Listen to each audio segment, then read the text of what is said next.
Me Neha's recipe in Marathi या चॅनलवर तुमचं स्वागत करते। तर आज आपण मस्त एक झटपट असे कोबीचे मंचुरियन करणार आहोत। तर मी कोबी बारीक चिरून घेतलेले आहे। त्यानंतर त्यामध्ये मी हळद, थोडासा लाल मसाला, थोडासा गरम मसाला, जिरे टाकलेले आहेत थोडीशी, आणि त्यानंतर मी थोडासा फूड कलर टाकलेला आहे। त्यानंतर मक्याचं पीठ आणि मैदा टाकलेला आहे आणि तो चांगल्या प्रकारे मिक्स करून घेणार आहोत। थोडासा चवीनुसार मीठ टाकलेलं आहे आणि पुन्हा आपण चांगल्या प्रकारे मिक्स करून घेणार आहोत। स्टार्टिंगला आपण पाणी टाकणार नाही, कारण मीठमुळे आणि कोबीला पाणी सुटल्यामुळे चांगल्या प्रकारे मिक्स होईल।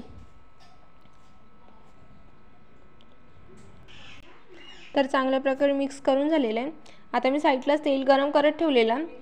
तर आता आपण मस्तपैकी कोबीचे मंचुरियन करणार आहोत। तर तुम्हाला ज्या साईजनुसार पाहिजे त्या साईजनुसार तुम्ही कोबीचे मंचुरियन काढू शकता। तर मी मस्तपैकी मीडियम साईजचेच काढलेले आहेत। तर थोडा वेळ आपण मध्यम आचेवरती तळणार आहोत आणि त्यानंतर थोडंसं फास्ट फ्लेमवर।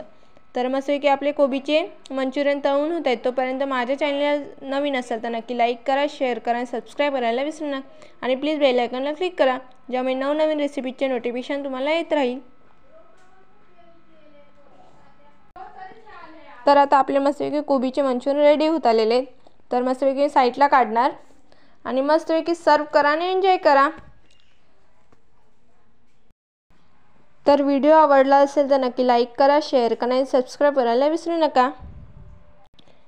आणि प्लीज कमेंट करा, ज्यामुळे नवनवीन रेसिपीज बनवायला मला प्रोत्साहन मिळेल। Thank you for watching.